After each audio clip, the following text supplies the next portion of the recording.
Ainār, pagājušajā nedēļā Saeima nobalsoja par civilas savienības likumu. Kādas ir tavas domas par šo notikumu? Es uzskatu, ka 110. pants šodien skaidri pasaka, ka laulība tā ir savienība starp vīrieti un sievieti. Mans personiskais viedoklis ir tāds, ka no 18 gadiem, tad, kad cilvēks ir pieaudzis, viņš var izdarīt izvēli pats, ja viņš uzskata, ka viņš ir, ka viņam tradicionālā ģimene nav pieņemama, tad lai viņš dzīvo kā grib. Tas, kas man rada bažas un tas, kas mani uztrauc, ir tas, ka mēģina šo saucamo LGBT propagandu ienest skolās un bērnu dārzos. Tātad, lai mazi bērni jau skolās tiek mācīti, ka puika varbūt nemaz nav puika un meitene nemaz nav meitene. Es uzskatu, ka tā ir tā sarkanā līnija, kas man nav pieņemama. Es negribu, lai šāda propaganda būtu skolās.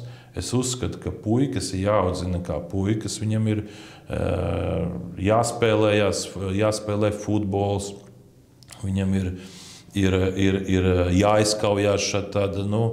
Ir puiku spēles un puiku aktivitātes, kas vienmēr skolā un bērndārzā ir bijušas. Vismaz tā es to atceros.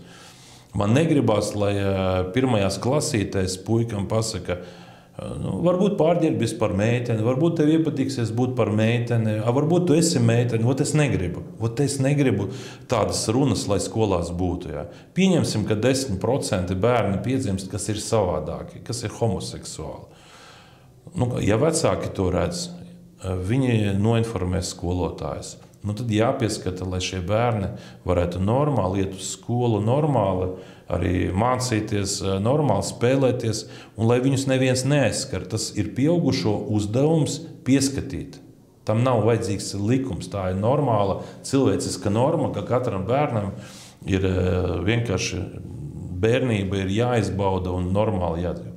Bet tad, kad viņš ir pieaudzis, lūdzu, tu vari mainīties. Tas, kas man nav pieņemami, ka tagad mēģina to visu propagandu ieviest skolās, kur beigās puika vairs nedrīkst sevi uzskatīt par puiku, jo viņš sapratīs, vai viņš ir puika tikai tad, kad viņš ir izaudzis.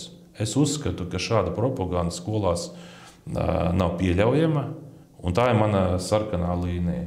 Un tāpēc es uzskatu, ka jādara viss iespējamais, lai tomēr aizstāvētu tradicionālās kristīgās ģimenes vērtības, kur savienība starp vīrieti un sievieti tiek aizstāvēta. Kā tas jau savā laikā arī tika panākts, starp citu tieši mana partija arī inicēja grozījumus Satversmē, kas arī nostiprināja, ka laulība tā ir savienība starp vīrieti un sievieti. Patreiz, tad, kad šī Satversmes norma ir apdraudēta, jo daudz uzskata, ka laulība ir viens un ģimene cits, lai gan savā laikā, kad mēs ieviesām šos grozījumus Satversmē, tur bija skaidra izpratne bija tāda, ka laulība un ģimene ir viens un tas pats. Bet, diemžēl, šodien mēs redzam, ka politika tiek realizēta savādāka. Gan vienotība, kurā ir Kāriņš, Rinkēvičs, viņi atklāti atbalsta tieši šīs viendzimuma partneru attiecības un to legalizēšanu. Tas pats ir saistīts arī ar attīstībai par gan šī partija, gan Golubevas kundzes pārstāvali. Viņi atklāti saka, mēs esam par šīm vērtībām. Tāpat arī progresīvie, kas strādā Rīgas domē, arī viņi iestājas par šīm vērtībām. Diemžēl Saeimas vairākums šodien atbalsta tieši šīs LGBT vērtības. Uzskatu, ka tas nav pareizi. Pieņemsim, ka 10% ir cilvēki, kas pārstāv LGBT, bet kāpēc 90% ir jābūt represētiem?